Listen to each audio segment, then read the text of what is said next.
अस्सलाम वालेकुम दोस्तों, कैसे हैं सब। उम्मीद है खैरियत से होंगे। तो दोस्तों, आज हम बात करेंगे मुग़लिया सल्तनत के एक ऐसे तारीख हिस्से के बारे में जो इसके ज़वाल की असल वजह बना। जी हाँ दोस्तों, आज हम बात करेंगे मुग़लों में जानशीनी की जंगों के बारे में। जानने के लिए वीडियो को एंड तक देखें और मेरे यूट्यूब चैनल को जिन्होंने सब्सक्राइब नहीं किया वो ज़रूर करें, ताकि इसी तरह हिस्ट्री से मुतालिक आपके नॉलेज में इजाफ़ा होता रहे। तो चलिए दोस्तों, वीडियो शुरू करते हैं। जमहूरी रवायत थी कि बादशाह के मरने के बाद शाही तख्त का वारिस बादशाह का बड़ा बेटा ही हो, लेकिन तख्त की लालच ने इस रवायत को रोन डाला। एक बादशाह के मरने के बाद इसके बेटों और रिश्तेदारों के दरमियान जंग छिड़ जाती। जो शहज़ादा अपने हरीफों को शिकस्त दे देता वो तख्त मुग़लिया का वारिस बन जाता। बाबर को अपने मामू और चचा से लड़ना पड़ा। इसका भाई जहांगीर मिर्ज़ा भी इसके लिए दर्द सर बन गया।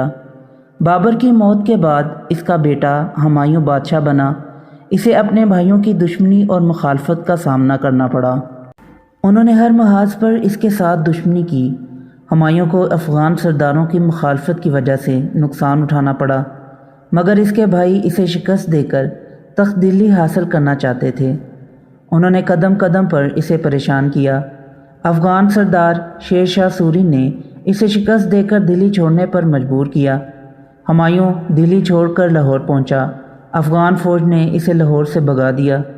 हुमायूं शिकस्त खाकर मुल्तान जा पहुंचा। कामरान मिर्ज़ा ने मुल्तान में क़याम के दौरान इसकी ख्वाबगाह को तोप से उड़ाने की कोशिश की, मगर हुमायूं महफूज रहा।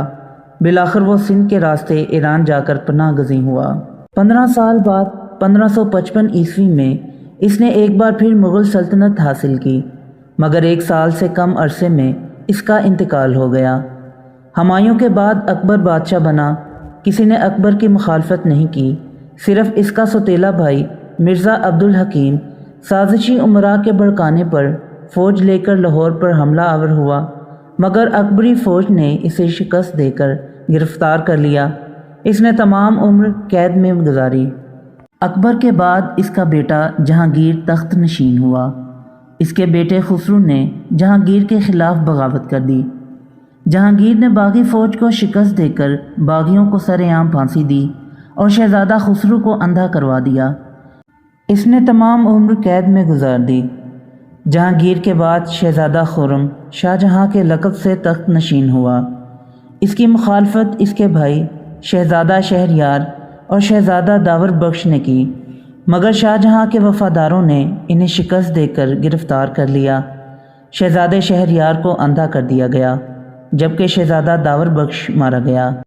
1658 ईस्वी में शाहजहाँ की ज़िंदगी में ही इसके बेटों दाराशुकू, औरंगज़ेब, शुजा और मुराद के दरमियान तख्त के हसूल के लिए खून रेज़ी जंगें हुईं, जिसमें औरंगज़ेब को फ़तह हासिल हुई, जबकि तमाम शहज़ादे जान से हाथ धो बैठे। औरंगज़ेब ने अपने बाप शाहजहाँ को लाल किले में नज़रबंद कर दिया और अपनी बादशाहत का ऐलान कर दिया। 1707 ईस्वी में औरंगज़ेब के इंतकाल के बाद एक बार फिर जानशीनी की जंग छिड़ गई, जिसमें शहज़ादा आज़म, मुअज़्ज़म और काम बख्श ने हिस्सा लिया। शहज़ादा मुअज़्ज़म कामयाब रहा, जबकि दूसरे शहज़ादे जंगों में मारे गए। औरंगज़ेब की वफ़ात के 10 साल बाद के अरसे में 7 खून रेज़ी जंगें हुईं, जिसमें मुग़ल हुकूमत का बहुत बड़ा नुकसान हुआ।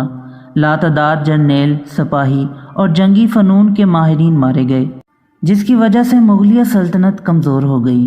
तो दोस्तों, ये थी आज की वीडियो पसंद आई हो तो लाइक ज़रूर करें और मेरे यूट्यूब चैनल को सब्सक्राइब करें। फिर मिलते हैं एक नई वीडियो के साथ। तब तक के लिए इजाज़त दें। अल्लाह हाफ़िज़।